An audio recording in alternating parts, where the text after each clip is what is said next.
በህጸጽ ተከሰተ የተባለው እውነታውን የማይገልጽ ነው ሲል መንግስት አስታወቀ።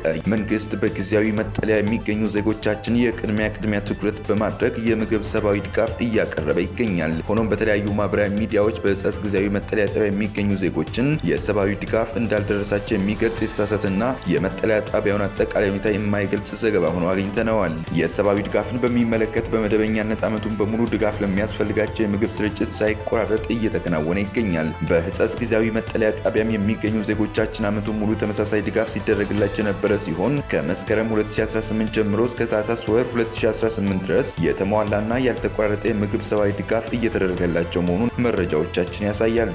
በአስገደ ወረዳ ህጸጽ ጊዜያዊ መጠለያ ጣቢያ ባለፉት 4 ወራት የተደረገውን ድጋፍ በቁጥር ለመግለጽ ለ14413 ዜጎች ድጋፍ ሲደረግ ቆይቷል። በተጨማሪም ከአጎራባች መጠለያ ጣቢያ የሚገኙ ዜጎችን ጨምሮ በመስከረም ወር 16775፣ በጥቅምት ወር 18290፣ በህዳር ወር 17813 እንዲሁም በታህሳስ ወር የሚያስፈልገው ለ14413 ዜጎች የሚያስፈልግ ምግብ ተሰራጭቷል። በሌላ በኩል በክልሉ ጊዜያዊ አስተዳደር የተለያዩ የሰብአዊ ድጋፍ ችግሮች መኖራቸውንና ተጨማሪ የፌዴራል መንግስት ድጋፍ እንደሚያስፈልግ ቢጠየቅ ኖሮ በኮሚሽናችን በኩል አስፈላጊውን ድጋፍ ለመፈጸም የሚያስችል ዝግጁነት ያለን መሆኑን ለመግለጽ እንወዳለን። ከላይ የተገለጸው እንደተጠበቀ ሆኖ ለተፈናቃይ ማህበረሰብ የሚላከው ድጋፍ ለታለመለት ዓላማ ብቻ መዋሉን የማረጋገጥና ክፍተቶች ቢኖሩም እንዲሟላ የማድረግ ኃላፊነት የክልሉና የአካባቢው ጊዜያዊ አስተዳደር መሆኑን ለማሳሰብ እንወዳለን ይላል መግለጫው።